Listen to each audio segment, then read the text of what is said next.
오늘 설교의 성경 본문 제가 봉독합니다. 사도행전 4장 32절부터 37절입니다. 거룩하신 하나님의 말씀입니다.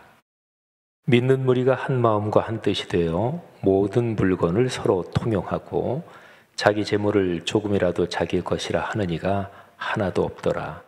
사도들이 큰 권능으로 주 예수의 부활을 증언하니 무리가 큰 은혜를 받아 그 중에 가난한 사람이 없으니 이는 밭과 집 있는 자는 팔아 그 판 것의 값을 가져다가 사도들의 발 앞에 두매 그들이 각 사람의 필요를 따라 나누어 줌이라. 구브로에서 난 레위족 사람이 있으니 이름은 요셉이라. 사도들이 일컬어 바나바라 번역하면 위로의 아들이라 하니 그가 밭이 있음에 팔아 그 값을 가지고 사도들의 발 앞에 두니라. 아멘. 마음 깊이 행복했던 그런 상황을 떠올려 보십시오. 살아오시면서 어떤 일 또는 누구 덕분에 가슴이 설레고 두근거렸습니까? 젊은 시절 연애할 때 또는 더 어렸을 때 학교 선생님을 짝사랑하거나 또는 연애할 때 가슴 설렜던 기억들이 누구에게나 있습니다. 첫 아이가 유치원 가는 날 아이 등을 다 가리고도 남는 빈 가방을 메고, 대개 유치원 가방들이 아이가 메면 아이가 가려질 정도로 크고 안은 다 비어 있잖아요. 그런 첫 아이가 유치원 가는 첫날 그렇게 걸어가는 그 모습을 보면서 얼마나 행복하셨습니까? 감정과 정서가 흐르고 움직이는 그 마당, 그걸 가리켜서 마음이라고 그래요. 가슴이 설렌다 이런 표현을 쓰는데 그것도 이 감정이 흐르는, 감정이 움직이는 이 마당에, 그 마당에서 기쁨과 감격이 일어나는 것을 말합니다. 가슴이 저리게 행복할 때가 있습니다. 마음의 행복이 과분해서 야, 이렇게 행복해도 되나? 이것이 갑자기 사라지면 어떻게 하나 걱정하면서 행복에 겨울 때가 있습니다. 노래나 시에서 사람 마음을 호수로 비유할 때가 종종 있습니다.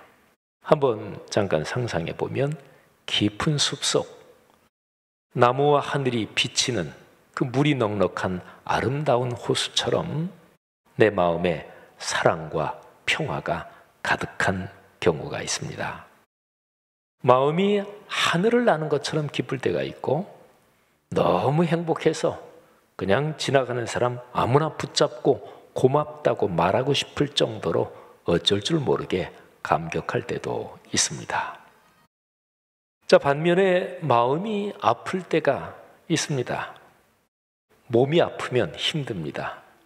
누구나 그렇습니다. 예외가 없습니다. 살아오시면서 신체의 건강에 심하게 문제가 있었던 분들이 아마 있을 것입니다. 몸이 아픈 것이 힘들지만 마음이 아픈 경우가 더 힘든 수가 많습니다. 우리가 심란하다 이런 표현을 쓰죠. 마음 심자에 어지럽다, 혼란스럽다 할 때 란자니까 마음이 어지럽다 하는 거죠. 그런데 심란하다 이 정도면 아주 마음이 심하게 힘든 상태는 아직 아닙니다. 마음이 심하게 아픈 것을 나타내는 표현이 우리말에서 여러 가지가 있습니다. 마음이 찢긴다 하고 표현도 하죠. 종이를 결을 따라 좁고 길게 그냥 갈기 찢는 것처럼 마음이 갈기 찢긴다 이렇게도 표현합니다. 마음이 깨진다 이렇게도 표현해요. 유리가 산산조각 나듯이 마음이 산산조각으로 깨질 때가 있습니다. 그리고 또 마음이 무너지기도 합니다. 참 우리말 표현이 재밌는데 뉘앙스가 다 달라요. 어떤 어려운 일이 있을 때 그냥 견디고 그래 참아야지 하고 기껏 그렇게 하다가 어느 순간 더 이상 견디지 못하고 마치 본물이 터지듯이 무너지는 때가 있습니다. 그렇지 않아도 걱정했던 일이 결국 그렇게 터지면 마음이 갑자기 무너집니다. 그럴 때 털썩 주저앉게 되고 또는 졸도할 수도 있고, 또는 그렇게 마음이 무너지면 그것 때문에 몸에 큰 병을 얻기도 합니다. 마음이 칼에 베인 것처럼 아릴 때가 있고 또 마음이 쓰라릴 때도 있습니다. 자, 한번 우리의 삶을 이렇게 조금 살펴보면서 마음이 힘든 때가 언제입니까? 사시면서. 근데 사람에 따라 틀립니다. 절대로 다 똑같지 않죠. 어떤 사람은 너무너무 고통스러워하는 그런 일을 다른 사람은 뭐 별로 대수롭지 않게 에이 뭐 그럴 수도 있지 뭐 에이 뭐 지나가지. 그러니까 사람에 따라 틀립니다. 그러면 여러분에게는 어떤 경우 또는 어떤 이유 때문에 마음이 아프고 힘든가요? 사람 마음은 그 마음이 작동하고 움직이는 구조가 있습니다. 존재하는 모든 것은 그게 작동하는 구조가 다 있어요. 자연 만물부터 뭐 사람까지 기계 다 마찬가지죠. 뭐 물 그러면 물은 그 나름의 작동하는 구조가 있잖아요. 만들어진 기계 말할 것도 없고 사람 마음도 마찬가지입니다. 마음이 아프고 힘든 가장 근본적인 이유는 다른 사람들과 마음이 갈리는 것이고 다른 사람들과 마음이 서로 충돌하면서 상처기가 나는 것, 이게 누구에게나 마음이 아프다, 마음이 힘들다 공통적으로 이 작동 구조가 바로 그렇습니다. 이거는 아주 간단한 원리입니다. 생각해 보세요. 사람은 누구도 혼자 살 수 없지요. 사람의 존재 자체가 그렇습니다. 가족을 비롯해서 삶의 여러 영역에서 만나는 사람들과 인간이란 존재는 어차피 함께 살아야 하는데, 그런데 그 인간 관계에 금이 가고 깨지고 갈등과 싸움이 심해지면 그러면 마음이 아프고 고통스러워지죠. 삶이 힘겨워지죠. 원리가 간단하잖아요. 초등학교 산수 방식이지요. 자, 반대로 삶의 여정에서 내 삶과 영역이 겹치고 그리고 자주 만나는 사람들, 이런 사람들과 마음이 통하고 서로 사랑할 때 그때 마음이 기쁘고 행복합니다. 지혜로운 사람하고 미련한 사람이 여기에서 갈립니다. 내가 평생 만나야 될 사람, 또 아주 내가 삶에서 그 사람들과 깊이 연관이 될 수밖에 없는 사람, 가족을 비롯해서 또 직장 생활이나 내 삶의 영역에서 그런 사람들이 있잖아요. 우리 신앙인들은 교회 식구들이 그렇고, 그런 사람들하고의 관계가 깨지면 불행하고 힘들고 힘겨운 건데, 그러니까 인간관계에서 적어도 그런 사람들은 우리가 관계를 잘 꾸려가야 됩니다. 세워주고 격려하고 예의를 지키고. 그런데 그러지 않는 것, 그게 미련한 거고요. 그리고 그렇게 중요한 사람들 늘 세심하게 살피고, 이런 사람이 지혜로운 사람이지요. 가장 간단하게 생각하면 이렇게 생각하면 좋습니다. 딱 어떤 한 사람, 그 한 사람을 마음 깊이 사랑하고 아끼고 또 그 사람의 마음이 나를 그렇게 품어주고, 그러면 이보다 더 행복한 일은 없습니다. 뭐 연인 관계든 할아버지 손주 관계든, 또는 사람과의 관계가 아니라 뭐 음악을 하시는 분이든 문학을 하시는 분이든 또는 조각가이든 간에 예술을 하는 사람이, 그 사람은 자기가 그렇게 온 힘을 쏟는 예술 작업을 하는 동안 너무 행복하잖아요. 그리고 그 예술 작업이 자기에게 보람을 주고, 이거는 인간관계는 아니지만 이 구조는 똑같아요. 그러니까 내가 어떤 다른 타인 또는 다른 어떤 상황, 이 양자가 잘 어우러지고 이게 이 같이 그냥 움직이면 그러면 그게 행복한 거지요. 그렇습니다. 마음을 같이 하는 것, 한 마음이 되는 것, 뜻이 모이는 것, 정신과 영혼이 서로 공명하는 것, 이것처럼 행복한 일이 없습니다. 사람이 누릴 행복 중에서 이보다 더한 것은 없습니다. 여러분의 삶 가운데 주변의 가족부터 이런저런 사람들과 그런 축복이 있기를 주의 이름으로 축원합니다. 초기 교회의 행적을 기록한 사도행전에 이렇게 마음과 뜻이 하나 되는 장면이 아주 멋지게 기록되어 있습니다. 사도행전 4장 32절부터 35절, 오늘 제 설교 본문 안에 있는 내용인데요. 한번 제가 세번역 성경으로 읽어드릴 테니까 한번 들어보십시오.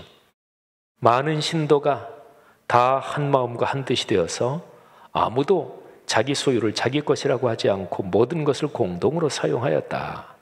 사도들은 큰 능력으로 주 예수의 부활을 증언하였고 사람들은 모두 큰 은혜를 받았다. 그들 가운데는 가난한 사람이 한 사람도 없었다. 땅이나 집을 가진 사람들은 그것을 팔아서 그 판 돈을 가져다가 사도들의 발 앞에 놓았고 사도들은 각 사람에게 필요에 따라 나누어 주었다. 아멘. 여기에 32절에 한 마음과 한 뜻이 되었다. 마음과 영혼이 참 아름답게 어우러졌다. 그런 거죠. 초기 교회 공동체에 제도적으로 재산 공유 제도가 있었던 것은 아닙니다. 그런데 하나님의 역사가 참 깊이 이게 움직이니까 크게 은혜를 받고 초기 교회 그 성도들이 자기가 가진 재산 이런 거를 넉넉하게 나누는 그런 일이 있었지요. 보통 신앙생활하는 사람들이 성령으로 충만하다, 거룩한 영으로 충만하다 이렇게 얘기하는데, 그러면 거룩한 영으로 충만해지면 구체적으로 어떤 모습이 나타나나요? 영적 부흥 이런 표현도 많이 쓰죠. 그러면 영적 부흥은 구체적으로 어떤 현상으로 나타나는 것입니까? 한 마음과 한 뜻이 되는 것이 그 현상입니다. 한 마음과 한 뜻이 되는 것, 그러니까 마음이 하나 되는 거 하고요. 그리고 하나님의 거룩한 말씀이 작동하는 것, 이 두 가지는 긴밀하게 연결됩니다. 제일 처음으로는 하나님의 말씀을 듣고 은혜를 받잖아요. 그것 때문에 그게 토대가 돼서 마음이 하나가 돼요. 근데 마음이 하나가 되면 한 마음이 되니까 더 말씀 사역을 열심히 하고 복음이 더 충만하게 증언이 되는 겁니다. 그러니까 마음이 하나 되는 거하고 하나님의 거룩한 말씀이 작동하는 것, 이 두 가지는 서로가 상승작용을 일으키면서 그러면서 서로가 더 강력하게 아름답게 진행되는 거지요. 이 둘이 상승작용을 일으키는 이런 게 이제 되니까 마음이 하나 되니까 거기에서 물질까지 서로 나누고 삶이, 일상이 아름다워지는 거죠. 교회 안에 있는 성도들 뿐 아니라 교회 밖의 사람들에게도 사랑을 베풀고, 그리고 이런 사랑이 밖으로 주변으로 확산됩니다. 32절 말씀에 한 마음과 한 뜻이 되어, 한 마음과 한 뜻으로 이 표현이 있는데, 헬라어 원문을 직역하면 마음은 카르디아라는 단어고 그 다음에 뜻은 푸시케라는 단어인데, 우리말로 다르게 번역하면 마음은 정신, 그리고 뜻은 영혼, 이렇게 번역할 수 있어요. 사람이란 존재를 신체와 정신과 영혼, 이렇게 세 부분이 있다, 보통 그렇게 말하죠. 그러니까 그 중에서 정신과 영혼이 하나가 됐다, 이런 뜻이죠. 그러면 보세요. 정신과 영혼이 한데 어우러져서 아름답게 공명하니까 신체와 물질의 영역에서 서로 나누고 베풀고, 그러니까 전체적으로 아름답게 되는 거지요. 이런 아름다운 상황에서 바나바, 저 유명한 이 인물이 사도행전 이야기에서 처음으로 등장합니다. 바나바, 이분이 사울이라는 청년이 회심을 하고 난 다음에 고향으로 내려가 있었는데, 그 사울이라는 사람을 데려다가 기독교 사역의 가운데 세우고 또 앞에 설 수 있도록 밀어주고, 그러니까 바나바는 사울이 바울되게, 바울이 바울되게 한 아주 중요한 후견인이고 참 귀한 분이죠. 이 바나바에 대한 얘기가 이런 아름다운 모습 가운데 나타나는데 사도행전 4장 36, 37절에 이렇게 기록되어 있습니다. 구브로에서 난 레위족 사람이 있으니 이름은 요셉이라. 원래 이분 이름이 요셉이에요. 사도들이 일컬어 바나바라. 그러니까 바나바는 사도들이 준 별명이죠. 근데 이 뜻이 번역하면 위로의 아들이라 하니, 그러니까 이 바나바는 다른 사람을 세워주고 실망하고 낙담한 사람 위로해주고 다시 용기를 갖게 하고 이런 일을 잘하는 분이었어요. 그가 밭이 있음에 팔아 그 값을 가지고 사도들의 발 앞에 두니라. 아멘. 여러분, 사도행전의 이야기에서 마음과 뜻이 하나 됐다, 한 마음이 됐다, 요 점이 굉장히 중요합니다. 특히 1장부터 6장까지의 흐름에 이 점이 뚜렷합니다. 이 점을 한번 잠깐 살펴보겠습니다. 자, 먼저 1장에서는 1장 14절에 마음을 같이 했다 이런 표현이 나와요. 여자들과 예수의 어머니 마리아와 예수의 아우들과 더불어 마음을 같이 하여 오로지 기도에 힘쓰니라. 아멘. 마가의 다락방에 모인 초기 교회 성도들이 마음을 같이 하여 깊이 기도했습니다. 마음을 같이 하다 이렇게 번역된 이 표현의 헬라어 단어가 호모티마돈이라고 발음하는 단어입니다. 호모티마돈. 이 뜻은 정신과 영혼이 한데 어우러지면서 진실하게 힘을 모으고 서로 존경하고 사랑하며 헌신한다, 이런 뜻을 가지고 있습니다. 자, 그런데 1장 14절 마음을 같이 했다. 그런데 이렇게 마음을 같이 하게 된 그 근거, 그 토대가 무엇입니까? 자, 1장을 한번 처음부터 읽어보면 이 초기 교회 성도들이 한 마음이 됐다, 마음을 같이 하게 됐다, 이거는 1장 8절에서 예수님이 주신 말씀, 이 말씀 덕분에 그렇게 되는 거예요. 1장 8절 유명한 구절이잖아요. 오직 성령이 너희에게 임하시면 너희가 권능을 받고 예루살렘과 온 유대와 사마리아와 땅 끝까지 이르러 내 증인이 되리라. 아멘. 그러니까 주님께서 승천하시면서 이 사람들한테 이 말씀을 주신 거예요. 명령을 주신 거예요. 그러니까 이들이 이 말씀을 붙잡고 그래서 이 말씀이 이루어지게 하옵소서, 성령이여 오시옵소서, 그러면서 한 마음으로 기도한 거죠.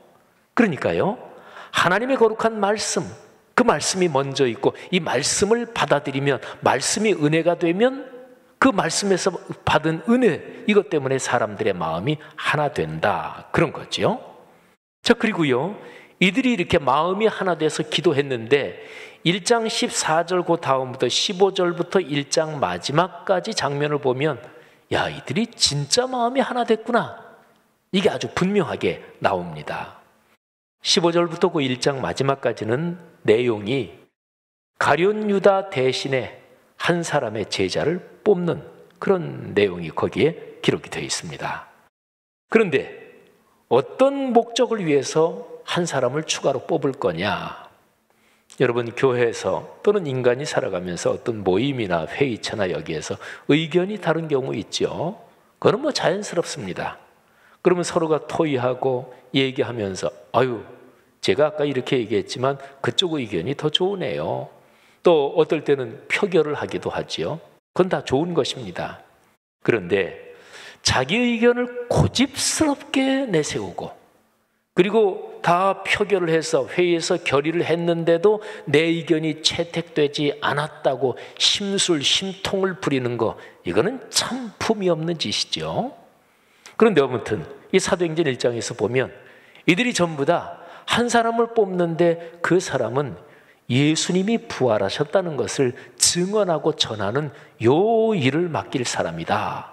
여기 아주 마음이 한 마음으로 일치됐습니다. 그리고 이들은 누구를 뽑을까? 그때 나랑 친한 사람, 아유 내가 신세진 사람, 이런 게 아니었고요.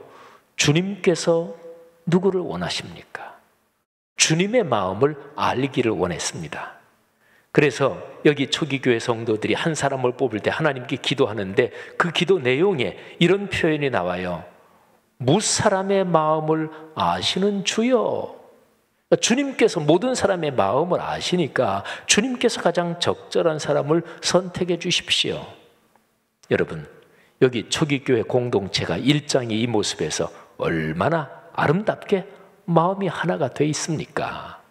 이렇게 하나가 되면 사실은 못할 일이 없지요. 백지장도 맞들면 낫다, 이런 표현도 서로가 마음을 합하고 협력한다. 그러면 백지장을 드는 것도 낫고, 그리고 어려운 일도 넉넉하게 할 수 있다. 이런 뜻이 다 내포되어 있는 거죠. 자, 2장으로 넘어갈까요? 2장에도 마음을 같이 하다, 헬라어 호모티마돈, 이 단어가 나옵니다. 자, 2장의 흐름을 잠깐 먼저 말씀드리죠. 성령이 그 다락방에 모여있던 사람들에게 강림하셨습니다. 그런데 성령은 하나님의 영이고 그리스도의 영이에요. 그러니까 성령을 받았다, 이거는 하나님의 마음을 알게 됐다, 그리고 그리스도 예수의 마음을 품는다, 이런 뜻이에요. 그러니까 성령을 받으면 마음이 하나 됩니다. 당연하죠. 신앙생활하면서 어떤 사람이 성령 받았다, 성령의 은사를 받았다, 방언의 은사를 받았다, 다 하나님이 주시는 은혜의 축복인데, 그렇게 성령 충만 받았다고 하면서 다른 사람하고 자꾸 부딪힌다, 그 사람 성령 받은 게 아니에요? 아니지요. 성령은 하나님의 영이고 그리스도의 영이고, 하나님 그리고 주 예수 그리스도께서 우리에게 가르치신 게 아름다운 질서와 평화와 그리고 서로 섬기고 용서하고 끌어안는 것인데, 성령 받았다 그러면서 싸나워요? 거칠고? 아닙니다. 그냥 일반 모든 종교에는 신들림 현상이 있어요. 신들린 현상이 그냥 그런 것 중에 하나든지, 아니면 자기 영에 취해서 그냥 종교적인, 그냥 그런데 그냥 흠뻑 취한 그거지, 성령의 충만은 아닙니다. 자, 어쨌든 성령이 임하셨어요. 그래서 마음이 하나 됐습니다. 그 마음이 하나 된 그들이 열심히 복음을 전합니다. 한 마음으로 복음을 전하니까, 말씀을 전하니까, 이렇게 전하는 내용이 듣는 사람들 마음에 깊이 찔려 들어가는 거예요. 사도행전 2장 37절에 보면 그 베드로의 설교를 들은 사람이 마음에 찔렸다 그랬거든요. 그래서 그렇게 예수님을 믿게 된 사람들이 함께 모여서 신앙생활합니다. 그 아름다운 모습을 기록한 것이 사도행전 2장 42절부터 47절입니다. 굉장히 중요해요, 이 덩어리가. 2000년 기독교 역사에서 교회가 약해지고 병들고 타락할 때마다 초대교회로 돌아갑시다, 성경으로 돌아갑시다, 그렇게 얘기하는데, 초대교회는 사도행전 몽땅 다 초대교회의 기록이에요. 신약성경 전체가 다 초대교회의 기록이에요. 그런데 그 중에서 딱 집어가지고 초대교회의 가장 아름다운 모습, 그럴 때 우리 신앙의 선배들이 2000년 동안 딱 집었던 구절이 사도행전 2장 42절부터 47절 이렇습니다. 참 중요한 구절이고 많이 알려진 구절이지만 한 번 더 들어보시지요. 그들이 사도의 가르침을 받아 서로 교제하고 떡을 떼며 오로지 기도하기를 힘쓰니라. 사람마다 두려워하는데 사도들로 말미암아 기사와 표적이 많이 나타나니, 믿는 사람이 다 함께 있어 물건을 서로 통용하고 또 재산과 소유를 팔아 각 사람의 필요를 따라 나눠주며 날마다 마음을 같이 하여, 이게 바로 호모티마돈, 성전에 모이기를 힘쓰고 집에서 떡을 떼며 기쁨과 순전한 마음으로 음식을 먹고 하나님을 찬미하며 또 온 백성에게 칭송을 받으니 주께서 구원받는 사람을 날마다 더하게 하시니라. 아멘. 재산과 소유를 팔아, 이건 아까 처음에 4장에서도 봤죠. 그러니까 2장이 이미 나오고 4장에 또 나오고 이러는 거예요. 이 본문에서 46절 헬라어 호모티마돈, 이게 마음을 같이 하여 모이기를 힘쓰고, 여기에 마음을 같이 하여라고 번역된 거죠. 성령이 임하시고 그리고 말씀을 깨닫고 마음이 하나 됩니다. 서로 사랑하며 물질을 나누고, 그래서 복음이 더 힘차게 전해집니다. 여러분, 우린 여기에서 호모티마돈 요 단어를 중심으로 요 앞뒤 요 흐름에 사도행전을 가만히 보니까 일정한 유형, 패턴이 있구나 하는 것을 우리는 알 수 있습니다. 자, 설명을 드리면 이렇습니다. 한 마음이 된다, 마음을 같이 한다. 근데 요게 가능하려면 이보다 먼저 주님의 말씀, 성령으로 말씀이 살아 움직이는 이 은혜를 받아야 돼요. 그러니까 말씀이 작동하는 은혜를 받으면 그러면 한 마음이 돼요. 그리고 마음이 하나 되면 말씀이 작동하는 게 또 더 강해져요. 그러니까 이런 거예요. 호모티마돈 요 앞하고 뒤에 말씀이 작동하는 일이 있는 거예요. 그러니까 제일 먼저는 말씀이 삶이 되다. 그러면 이제 호모티마돈 한 마음이 되다. 그리고 한 마음이 되면 또다시 더 강력하게 말씀이 삶이 되다. 이 아름다운 선순환이 계속 이어지면서 상호 상승작용을 일으키고 시너지 효과를 일으키면서 하나님의 사역이 진행되는 거예요. 여러분, 오늘 설교 본문 사도행전 4장 32절 이하를 우리가 제일 처음에 봤죠. 이 본문 바로 앞에도 4장 32절 앞에도 호모티마돈이라는 단어가 나와요. 그러니까 호모티마돈을 1장에서 봤고 2장에서 봤고 그 다음에 3장 4장은 한 덩어리예요. 3장에 보면 성전 미문에 걷지 못하는 장애인이 베드로와 요한을 통해서 기적적으로 치유되죠. 많은 사람들이 몰려들어서 베드로가 그들에게 설교를 합니다. 종교 권력자들이 베드로와 요한을 체포합니다. 그리고 산헤드린 공회 앞에서 신문합니다. 이제 이런 사건이 3장 4장에 다 쭉 이어지는 거예요. 그런데 종교 권력자들이 베드로와 요한에게 이렇게 협박을 합니다. 예수에 관한 말씀을 전하거나 가르치지 말라. 그때 베드로와 요한이 이 협박에 대해서 다음과 같이 대답을 합니다. 사도행전 4장 19절입니다. 베드로와 요한이 대답하여 이르되 하나님 앞에서 너희의 말을 듣는 것이 하나님의 말씀을 듣는 것보다 옳은지 옳은가 너희가 판단해라. 그러니까 우리는 보고 들은 것을 전하거나 가르치지 않을 수 없다. 우리는 이 말씀을 계속 전하겠다. 그러니까 목숨을 걸고 박해에도 불구하고 하나님의 말씀을 전하고 가르치는 일 우리는 최선을 다하고 목숨까지 걸겠다. 이렇게 분명하게 고백하며 선언합니다. 이렇게 선언하니까 그러니까 호모티마돈 한 마음이 더 되는 거예요. 베드로 요한이 그렇게 선언하고 그래서 종교 권력자들이 베드로 요한을 채찍으로 치고 그리고 이제 풀어줍니다. 풀려난 이 사도들이 모여있는 성도들에게 와서 체포된 것 그리고 체포돼서 신문을 받고 협박을 받은 것 그리고 말씀을 어떤 일이 있어도 말씀 전하는 거 중단할 수 없다 이렇게 대응했고 채찍 맞은 거 다 얘기합니다. 그러니까 그들이 듣고 그러니까 24절이 그거예요. 4장 24절 그들이 이런 모든 얘기를 듣고 한 마음으로 하나님께 소리를 높여 한 마음으로 이게 호모티마돈이에요. 한 마음으로 하나님께 소리를 높여 이르되 대주제여 천지와 바다와 그 가운데 만물을 지으신 이시여 하면서 하나님 앞에 한 마음으로 간절하게 기도하는 거예요. 그리고 나서 이제 4장 32절 이하에 더 열심히 강력하게 복음을 전했더라 말씀이 전파됐더라 이렇게 기록이 되는 거예요. 명백하죠. 마음이 하나 되려면 하나님의 말씀에서 은혜를 받아야 돼요. 말씀이 살아 움직이게 만드시는 분이 성령이셔요. 그리고 마음이 하나 됩니다. 그러면 말씀이 더 강력하게 살아 움직입니다. 삶이 변하고 마음이 행복해지고 주변으로 말씀이 전파되는 거죠. 사도행전 5장에서 한 번 더 호모티마돈 이 단어를 보겠습니다. 사도행전 5장에는 아나니아와 삽비라 부부 얘기가 나오죠. 이 부부가 주님의 영을 시험하고 속인 그 사건이 기록되어 있습니다. 5장 3절, 4절, 9절 이 세 절을 보면 아나니아와 삽비라 이 부부가 무슨 일을 했는지가 명확하게 정확하게 지적이 되어 있습니다. 아나니아는 사탄이 마음에 가득해서 성령을 속였습니다. 3절 내용이에요. 그런 마음을 품고 그렇게 속인 것, 행동한 것이 사람에게 거짓말한 것이 아니라 근본적으로 하나님께 거짓말을 한 것입니다. 이게 4절 내용이에요. 그리고 아내 삽비라가 남편과 함께 같이 꾀하여 주님의 영을 시험한 거예요. 이게 9절이에요. 이들 부부가 주님의 손에 죽음을 당합니다. 너무 심하게 보이죠. 그런데 너무 심하게 보이는 이런 조치가 극단적인 이런 조치가 사도행전의 맥락을 보면 이해가 갑니다. 잘 들어보세요. 거짓이 들어오면 성령의 역사가 막히고 그 결과로 말씀이 작동하지 못합니다.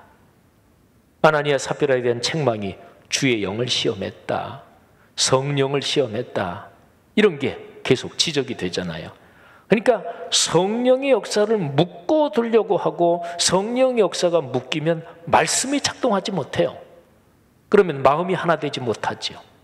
신앙 공동체의 마음이 깨지고 갈라집니다.